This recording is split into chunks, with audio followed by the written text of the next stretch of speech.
Hi, my name is Garrett Christopher, and this is my YouTube channel, Garrett's Take. I've got two more of these. There's Garrett's Sports Take and Garrett's Movie Take. The Sports Take, I'm talking about the NFL right now. It's NFL season. I'm giving predictions and not doing very well, by the way, with our predictions. Garrett's Movie Take, I talk about movies that I love and try and convince you why you should at least watch them and perhaps make them one of your favorite movies as well. This is Garrett's Take. I'm on a journey, a very slow moving journey. I have taken a couple of steps this past week, but I'm talking about homelessness. And my idea here is to bring you along and also to kind of chart out my movements here. I have a habit of starting things and not finishing them. There's quite a few things in my life that I begin and maybe even, mess with and play with for a certain amount of time, and then it just falls by the wayside, and I never become really good at a particular something or devoted into something, committed to something, right? And there's been commitments in my life, but they've all kind of fallen by the wayside. I'm being way too deep right now. But by the way, before we get any deeper, please visit GaretChristopher.com. You'll find out more about me as an author, not so much about me, but about characters that I've created. And I've got a couple of audiobooks as well out there, available on Audible and Soundcloud. And Spotify also carry a weekly podcast that I do, talking about most of my books and characters on there. You might want to check out the very last one. I actually did the voice of a character I have from a book called The Studio Musician, and that was a lot of fun. So yeah, maybe check that out. But with anything that you kind of visit with me, either my YouTube channels or the whatever, please leave me some comments. Let me know what you think, good, bad, or indifferent. Yeah, I want to hear it all. I don't like the bad stuff, but let's hear it anyway. Great. So what I'm trying to do is I am trying to get more involved and seeing what I can do to help make a difference in my city in regards to homelessness, right? So I've talked about this probably like the 8th or 9th discussion I put out there talking about things and blah, blah. And I actually made some contact with people of the city again. But I've got my name in there a little bit, and just again trying to find out where I can get plugged in to help out, and not just monetarily, but really get plugged in, right, as far as what they do in the ground level and that kind of thing. But I want to talk about something else along with that, and I guess the idea here is that taking the mindset of a person who's homeless, what they might be going through, what caused them. Like I said before, you don't go from working in a 40-hour-a-week job to being homeless. There's something that happens in between, right? And maybe even things that are happening while you're in that 40-hour-a-week job that get you to that point, and then next thing you know, you're without a home, whatever the case may be, and I'll find out more about that. But so my scenario is this: I am personally going through. It's a rough time, no doubt about it, and yet it's self-inflicted, no doubt about that. Something I've chosen to do, and I am now dealing with aloneness, right? And it's a situation where, again, I have created the scenario. I have manifested this thing that I'm dealing with, but right now it's a little deeper than I had anticipated. So let me think for a second in a situation where maybe someone who has become homeless, right? Maybe they feel ostracized, and whatever the case may be, whatever the reason, alone, by themselves. And I spoke last week about there being like an anchor. And I feel that everyone needs an anchor of some kind, right? And sometimes people have several anchors, right? Whether it be at the work, be at home, the pleasure, whatever the case may be, something to grapple onto, right? Something to hold on to, something that, okay, this is my base, this is what's going on. So even if you're out doing whatever, maybe the base is still home. Right now I'm actually looking at a picture of Sandy Koufax, who's a baseball player, was a baseball player, one of the greatest pitchers of all time. But thinking about baseball players, you always hear about when they get traded or when they're playing in a certain city, the normal fan looks at it like you're making millions of dollars. You're out there glitz and glamour, you're on TV all the time, and you're playing, and you've got, this athletic body and these talents, and yet you hear them talking about family and the kids. So when they used to live in Cleveland and they get traded to Miami, it's an issue with them as far as having to upend the kids, get them out of school. And those of you who are parents, I'm a parent as well, There were decisions made as I was coming up in parenthood about not moving, about not changing scenery because the kids were in a particular school.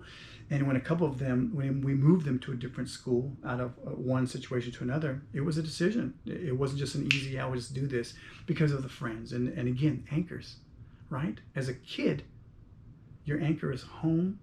And your anchor when you're away from home are your friends, your school. Yeah, you like the teacher and the school like that, but it's the friends, it's the relationships. And that's what I'm dealing with. The friends and relationships are not there right now. And it's tough. And it makes you start thinking silly things.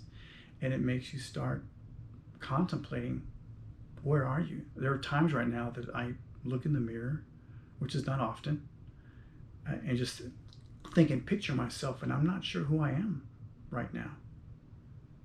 So how long will this go on before I start feeling destitute or start feeling more like I'm just at a loss? When will that anchor show up? And I'm not living outside. I'm living in a room, right? I have a vehicle. I have a job. So I have a lot of things that are going fine. But none of those things right now are serving as an anchor. And again, let me say this again. This is all self-imposed. I have done this. But it just makes me think about the person who's homeless. What are they using for the anchor? Is it the shopping cart? Is it the corner of that building? Is it that blanket? What is it? And I guess I'm recording this, right? And putting this out there because when I get to where I'm actually going to meet some people, right? Hopefully I'll get to that point where I can go out with these different task forces that meet up with people and talk to them and try and just, kind of, as they're gleaning information, they're also trying to build relationships to get them to trust, say, hey, we've got another place for you. We have programs, we have things to help you out to get you to a certain point. But sometimes there are situations where even when the person goes and accepts some of these offers, they still resort back to, right? So why is that?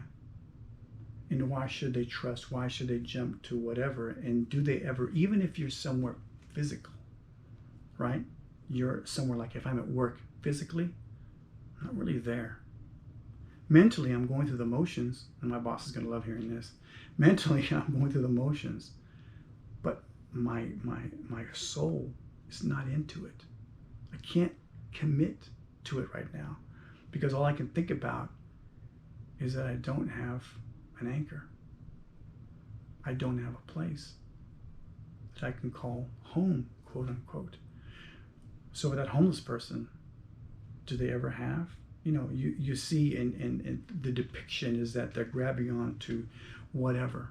I'm thinking about, this is dating myself, but I'm old. You can see that already. But I'm thinking about the movie The Jerk, when Steve Martin has lost everything and now he's out there and he's got this, all these things and a lamp and a thermos and all this stuff. And he's holding on to whatever. And at least I got this lamp and this thermos, and that's what he's holding on to.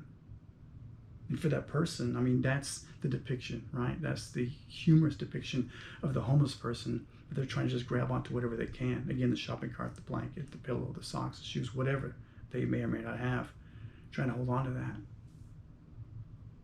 It's a relationship thing, isn't it? Because I have everything I had up until 2 or 3 weeks ago. The only thing that's changed has been the familiar surrounding, the people that I would call anchors. They're not there. And that's changed my entire world. So for the homeless person, maybe that's what it is. It's all about the people. And I think from listening to and having a few conversations with the people in the city in which I reside, I'm trying to be grammatically correct here, that's what they're trying to build upon, right? But even beyond that, when you get the person into a place, like I'm into a place now, it's a very nice place, but it's not home. It doesn't feel like home because of people that are or not there. Something to think about. This is all self-serving, but maybe it's not. Maybe it's helping someone out there as you listen to this. Yeah, interesting. My name is Garet Christopher. I'm musing and I'm rambling a little bit, but I wanted to put this out there. Hopefully next time I'll have some actual meat to talk about as far as like, hey, I'm doing this, I'm doing that as far as the homeless situation. Maybe not. But again, I'm bringing you along for the journey, right? Each step that I'm taking, as I'm thinking about it, each week I've got something going on. And I just thought about this as I'm going through it. Maybe this will help me in the future to kind of parent up with that person who doesn't have an anchor. So I'll know what they're talking about. You know, how do you minister to someone who's hungry? You've never been hungry. I mean, like really hungry, or like days on end, right? We'll see. Again, I'm Garet Christopher. Thanks so much for checking in. And please leave all the comments you want, and I'll check them out, try and respond back to you. I've only got like 3 followers right now, so please, all 3 of you, let me know what you think. All right, take care. All right, GoPro, stop recording. GoPro, stop recording.